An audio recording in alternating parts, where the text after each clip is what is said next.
Bengali স্বাস্থ্য কথায় আপনাদের সকলকে স্বাগত। আজকের ভিডিওতে আপনাদের দেখাবো এবং পৌরাণিক কিছু তথ্য আপনাদের সাথে তুলে ধরব। আপনাদের সাথে আজ যে ভিডিওটি শেয়ার করব এই এক মহাশক্তিপীঠের কাহিনী। কিভাবে যাবেন এই শক্তিপীঠে এবং কোথায় থাকবেন, এবং আপনারা যদি গুজরাটে তীর্থযাত্রা করেন তাহলে কোথায় কোথায় যাবেন এবং কোন কোন দর্শনীয় স্থান আছে, তার পুরো ভিডিও একের পর এক স্টেপ বাই স্টেপ আমি আপনাদেরকে দেখানোর চেষ্টা করব। তার জন্য ভিডিওটি সম্পূর্ণ দেখার অনুরোধ রাখলাম, কারণ স্কিপ করে গেলে অনেক জিনিস মিস করে যাবেন। আমরা গুজরাট তীর্থযাত্রার জন্য আমরা প্রায় 17 দিনের ট্রিপ নিয়ে আমরা গুজরাটের জন্য রওনা হলাম। প্রথম দিন আমরা হাওড়া থেকে ট্রেন ধরেছি হাওড়া টু আহমেদাবাদ এক্সপ্রেসে। এখানে আমাদের প্রথম দর্শনীয় স্থান হচ্ছে পাওয়াগড়ে মা কালীর শক্তিপীঠে।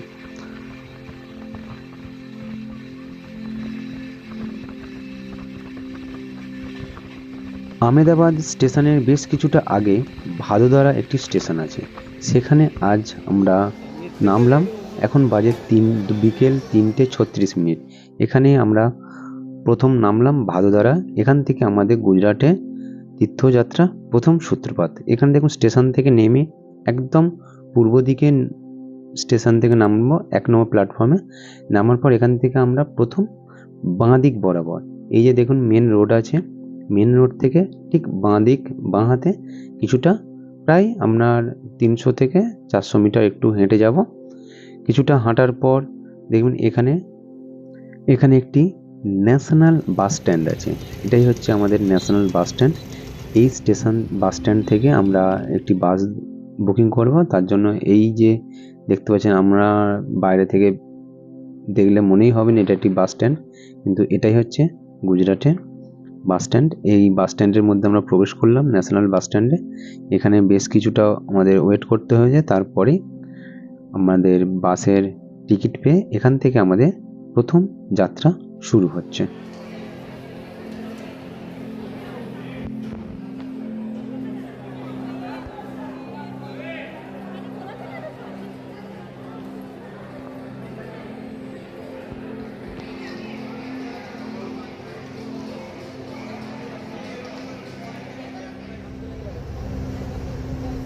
আমরা সেন্ট্রাল বাস স্ট্যান্ড থেকে আমরা বাস পেয়ে গেছি। এখান থেকে প্রায় 184 কিলোমিটার দূর পাওয়াগড়। আর এই পাওয়াগড় হচ্ছে আমাদের গন্তব্যস্থল। সেখানে আমরা বাসে প্রায় 3 ঘন্টা 25 মিনিট সময় লেগেছে। এখানে কিন্তু যাওয়ার সময় আমরা আরও একটি সুন্দর জিনিস দেখতে পাবেন। গুজরাটের কতটা ডেভেলপমেন্ট একটা রাজ্য, সেটা এই পথে যাওয়ার সময় আপনার দু সাইডে দেখতে পাবেন। প্রকৃতির সৌন্দর্যতা উপভোগ করতে করতে আমরা প্রায় 3 ঘন্টা 25 মিনিট বাস জার্নি কমপ্লিট করে ফেলেছি। এবার আমরা পৌঁছে গেছি পাওয়াগড় বাস স্ট্যান্ডে। এখানেই আমাদের নামিয়ে দেওয়া হয়েছে। এটাই হচ্ছে আমাদের পাওয়াগড় বাস স্ট্যান্ড। এই বাস স্ট্যান্ডের নামিয়ে দেওয়ার ঠিক বাম দিকে দেখুন একটি দুর্গের মতো একটি গ্রাম দেখতে পাবেন। এখান থেকে আপনারা একটি রুম ভাড়া করে নেবেন, কারণ এখানেই আমাদের আজকের রাতটা এখানে স্টে করব। কারণ আমাদের যে মাকে দর্শন করতে যাব সেখানে একদম ভোরবেলা বের হব, তার জন্য এখানে একটি ঘর ভাড়া করে নিচ্ছি। এই গ্রামের ভিতরে গিয়ে আপনারা রুম পছন্দ করে নিতে পারবেন। সেটা কতটা ভাড়া হবে সেটা আপনাদের ওপর এবং রুমের ওপর ডিপেন্ড করবে। এখানেও কিন্তু বেশ দেখুন বেশ সৌন্দর্যতা এবং এটি যেন ঐতিহাসিক মহল যেখানে আমরা প্রবেশ করছি। এই গ্রামটা, পুরো গ্রামটাই কিন্তু এইরকম ঐতিহাসিক একটি প্রাচীর দিয়ে ঘেরা আছে।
এই সামনের এই হোটেলটাই হচ্ছে আমরা ভাড়া করেছিলাম, এখানে আমরা ছিলাম। এখানে থাকার পর ভোর 4টের সময় আমরা উঠে হাঁটতে হাঁটতে সামনের দিকে গিয়ে নিজস্ব অনেক প্রাইভেট গাড়ি পাওয়া যাবে, আপনারা একটা শেয়ারে নিয়ে নেবেন। এখান থেকে আমরা যাব মাছি, মাছি বলে একটি স্থানের নাম, সেখানে আমরা পৌঁছাবো এবং ওখান থেকে মায়ের দর্শনের জন্য আমরা এগিয়ে যাব।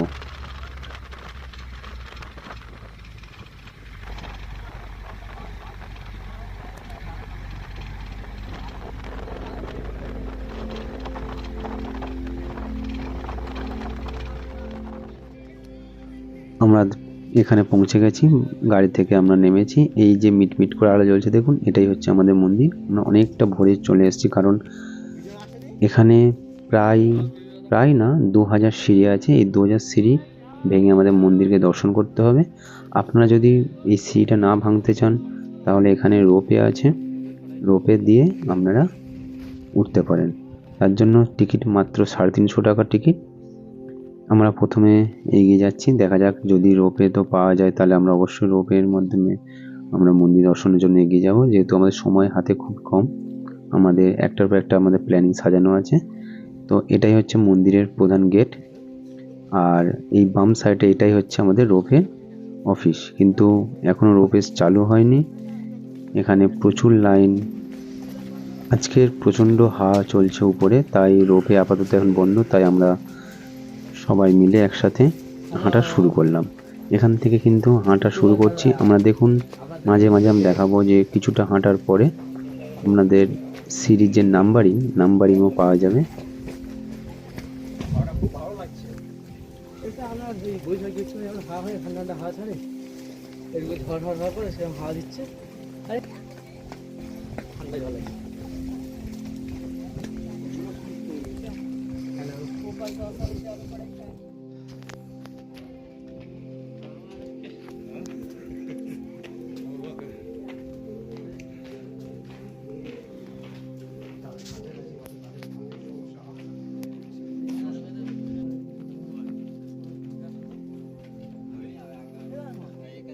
এখন আমরা প্রায় 1000-এর কাছাকাছি সিঁড়ি ভেঙে উপরে উঠেছি। এখানে কিন্তু দুটো মন্দির আছে, ডান দিকে একটি, বাম দিকে। ডান দিকে আমাদের প্রধান মন্দির এবং বাম দিকে একটি মন্দির আছে। আমরা বাম দিকেটা পরে দর্শন করব।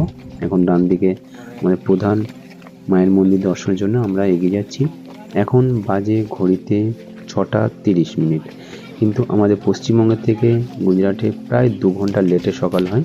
এখানে 8টার সময় সকাল হয়, তাই 6:30 বাজে। এখনও কিন্তু পুরো চারিদিক অন্ধকারে আচ্ছন্ন হয়ে আছে, আর এই অন্ধকারের মধ্য দিয়ে আমরা ধীরে ধীরে এগিয়ে চলছি মায়ের দর্শনের জন্য। খুব এক্সাইটেড, প্রায় 2000 সিঁড়ি কীভাবে ভাঙবো আমি নিজেও জানি না। এই 2000 সিঁড়ি ভাঙার মাঝে মাঝে প্রকৃতির যে সৌন্দর্যতা সেটা উপভোগ করতে করতে আমরা এগিয়ে চলেছি। দেখুন পূর্ব দিকে হালকা আভাস সূর্য মামার দেখা যাচ্ছে, এবং সেই মুহূর্তের যে আলোর ছটা সেটা জাস্ট ভাষায় প্রকাশ করা যাবে না, আপনারা দেখতে পারবেন। দেখুন, এবং সত্যি এত যে প্রকৃতির সৌন্দর্যতা আমরা তো ভীষণভাবে উপভোগ করেছি, এবং আপনারাও দেখুন এবং উপভোগ করার চেষ্টা করবেন। এটা হচ্ছে রোপের লাইন, যেহেতু আজকের প্রচণ্ড হাওয়া হচ্ছে বলে রোপে পুরোপুরি বন্ধ আছে। এই যে হেঁটে যাচ্ছি তার উপর দিয়ে রোপে, এখন প্রায় 7:30 বেজে গেছে, তাই আকাশটা অনেকটা পরিষ্কার। এখনও আমাদের প্রায় 600 সিঁড়ি ভাঙতে বাকি আছে। আমরা ধীরে ধীরে মন্দিরের দিকে এগিয়ে চলছি। সমুদ্রপৃষ্ঠ থেকে প্রায় 800 মিটার উপরে পাবাগড়। এই পাবাগড় চূড়ায় মা কালীর মন্দিরটি অবস্থিত, যা এই অঞ্চলের সবচেয়ে প্রাচীন মন্দির, এবং এর নির্মাণকাল 10ম এবং 11দশ শতাব্দীতে। চম্পানগর একটি প্রধান শহর হিসেবে গড়ে ওঠার অনেক আগে থেকেই হিন্দু তীর্থযাত্রীরা এই মন্দির পরিদর্শনে আসতেন, এবং শহরটির পতনের শত শত বছর পরেও এমনকি বর্তমান দিন পর্যন্ত তাদের এই ধারা অব্যাহত রয়েছে। চূড়ায় মন্দির পৌঁছানোর জন্য পাহাড়ের উপর দিয়ে একটি জঙ্গলের পথ ধরে প্রায় 5 কিলোমিটার হাঁটতে হয়। বিকল্পভাবে মাঝামাঝি একটি স্থান থেকে চূড়া পর্যন্ত যাওয়ার জন্য একটি কেবল কারের ব্যবস্থা আছে, যা শতপথ পৌঁছানোর শেষ স্থান।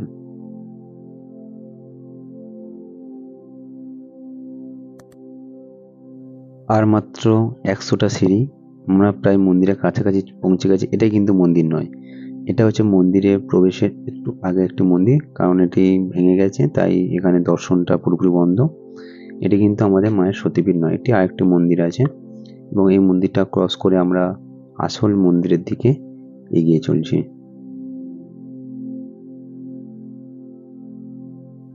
পাবাঘর সাধারণত গুজরাটের বিখ্যাত শক্তিপীঠকেই বোঝায়। পৌরাণিক কাহিনী এবং ইতিহাস অনুযায়ী এর বিচরণ অসীম।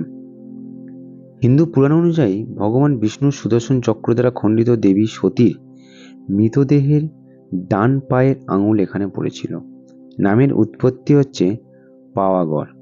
নামটি এসেছে পা বা পদচিহ্ন এবং গড় দুর্গ বা পাহাড় থেকে, যা দেবীর পবিত্র পদচিহ্নকে নির্দেশ করে। মন্দিরের বিবরণ ও অবস্থান: এটি গুজরাটের পঞ্চমহল জেলার হালোল মহকুমার পাহাড়ের উপর অবস্থিত, সমুদ্রপৃষ্ঠ থেকে প্রায় 700 থেকে 800 মিটার দূরে। এই মন্দিরটি 10 থেকে 11 শতাব্দীর বলে ধারণা করা হয়, তাই ইউনেস্কো মর্যাদা প্রাপ্ত এই মন্দিরটি। চম্পানের পাওয়াগড় প্রত্নতাত্ত্বিক উদ্যানটি ইউনেস্কো দ্বারা ওয়ার্ল্ড হেরিটেজ সাইট বা বিশ্ব ঐতিহাসিক স্থান হিসেবেও স্বীকৃতি হয় 2006 থেকে 7 সালের দিকে। আধুনিক সংস্করণ 2002 সালে প্রধানমন্ত্রী নরেন্দ্র মোদী এই মন্দিরটি পুনর্নির্মাণ, শিখর এবং নতুন পরিকাঠামোর উদ্বোধন করেন।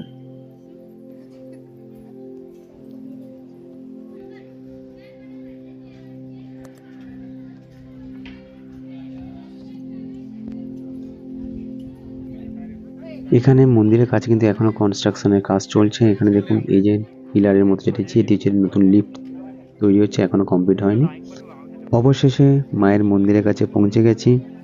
আমরা 2000 সিঁড়ি শেষ করে আমরা মায়ের মন্দিরের কাছে পৌঁছে গেছি। আমরা তো অবশ্যই দর্শন করছি এবং আপনাদেরকেও দর্শন করানোর চেষ্টা করব। আপনারা আমার ভিডিওর সাথে থাকুন এবং মাকে দর্শন করুন।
মায়ের দর্শন শেষ করে আমরা নিচের দিকে যখন কিছুটা নামলাম, তারপর দেখলাম যে রোপওয়ে চালু হয়ে গেছে, তাই আমরা রোপের মাধ্যমে পাহাড়ের থেকে নিচে নামার চেষ্টা করলাম এবং রোপের যে মজাটা আমরা উপভোগ করতে করতে নিচের দিকে নামতে থাকলাম।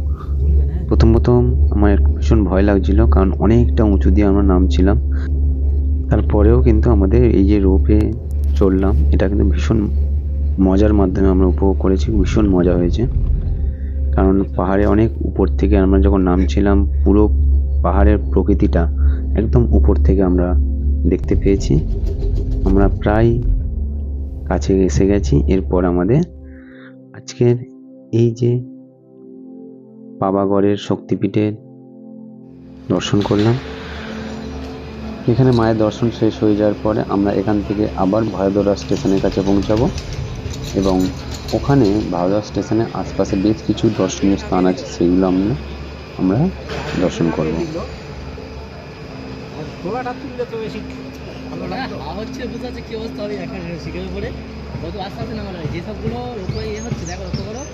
সব কিন্তু হচ্ছে গিয়ে ভর্তি হচ্ছে না এখান থেকে, দেখ কটা লোক আছে।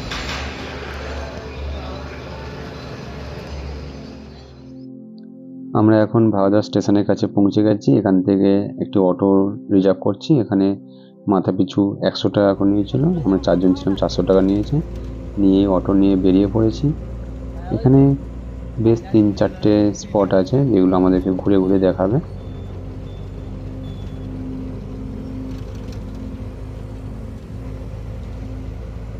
আমাদের প্রথম দর্শনীয় স্থান ছিল হচ্ছে লক্ষ্মী ভিলা।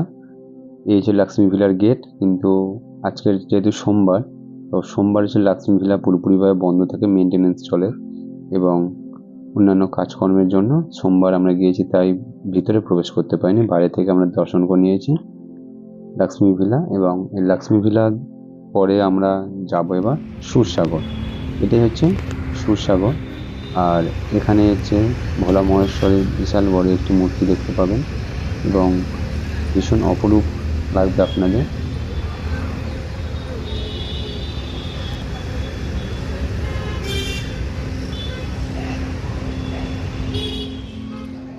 এবার আমরা চলে এসেছি ভাদোদরা মিউজিয়াম এবং পিকচার গ্যালারি।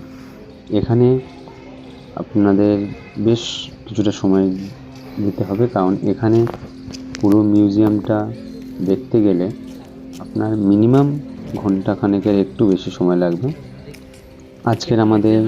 আজকের দিনের ট্রিপটা এখানে শেষ হলো।